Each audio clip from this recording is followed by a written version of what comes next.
City flash അയക്കാറുന്നാണ് നമ്മുടെ അടുത്ത് നിന്നൊരു വർക്ക് വന്നിട്ടുണ്ട്. ഐഫോൺ എക്സസ് മാക്സിൽ ഐഫോൺ എക്സസ് മാക്സിന്റെ ടച്ച് വർക്ക് ചെയ്യാത്തൊരു ഇഷ്യൂ ഒരു കസ്റ്റമർ കൊണ്ടുവന്നാണ്.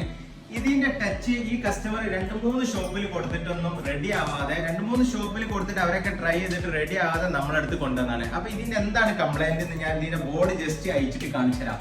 ഓക്കെ,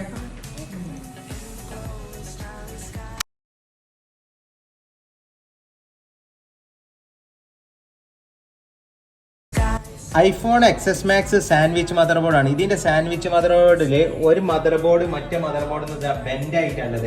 ഈ സൈഡ് കണ്ട് ഈ സൈഡില് ഇതാ ഈ വിട്ട് കിടക്കാണ് ഇത് സംഭവം.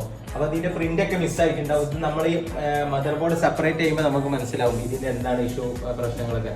അപ്പൊ ബാക്കി നമ്മൾ സെപ്പറേറ്റ് ചെയ്തതിന് ശേഷമുള്ള വീഡിയോയിൽ ബാക്കി കാണിച്ചു തരാം.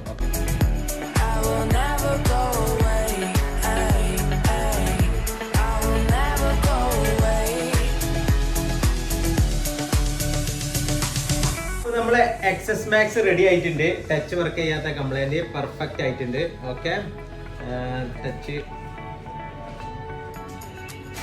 ഫുൾ ഓക്കെയാണ്. ഇതിന്റെ കംപ്ലൈന്റ് എന്തായിരുന്നു വെച്ചാൽ ഇതിന്റെ മദർ ബോർഡിന്റെ ലെയറിന്റെ ഒരു 10-25 പ്രിന്റ് മിസ് ആയിട്ടുണ്ട്. ആ ഫുള്ള് പ്രിന്റ് നമ്മൾ ഇട്ട് കൊടുത്ത് പെർഫെക്റ്റ് ആയിട്ടുണ്ട്. ഇനി ഈ കംപ്ലൈന്റ് ഇത് നിലത്ത് വീണിട്ട് ബെൻഡായിട്ട് മദർ ബോർഡ് ബെൻഡായിട്ട് ഫുള്ള് മദർ ബോർഡിൽ നിന്ന് ലെയർ വരുന്നുണ്ട്. ആ ലെയറിൽ കംപ്ലീറ്റ് പ്രിന്റ് മിസ് ചെയ്യുന്നത്. അത് ഫുള്ള് നമ്മൾ കംപ്ലീറ്റ് 25ഓളം പ്രിന്റ് മിസ് ചെയ്യുന്നത്. ആ പ്രിന്റ് ഒക്കെ ഇട്ട് പെർഫെക്റ്റ് ആക്കിയിട്ടുണ്ട്. ഓക്കെ, അപ്പൊ ഇതുപോലത്തെ എന്തെങ്കിലും വർക്കൊക്കെ ഉണ്ടെന്നുണ്ടെങ്കിൽ നിങ്ങൾ സിറ്റി ഫ്ലാഷ് ഐക്കറുമായിട്ട് കോൺടാക്ട് ചെയ്തോളി. നമ്മൾ പെട്ടെന്ന് അടിപൊളിയായിട്ട് പെർഫെക്റ്റ് ആയിട്ട് റിപ്പയർ ചെയ്ത് പഴയ കണ്ടീഷനിലേക്ക് ഫോണിനെ നമ്മൾ തിരിച്ചു കൊണ്ടുവരണം. ഓക്കെ, അസ്സലാമു അലൈക്കും.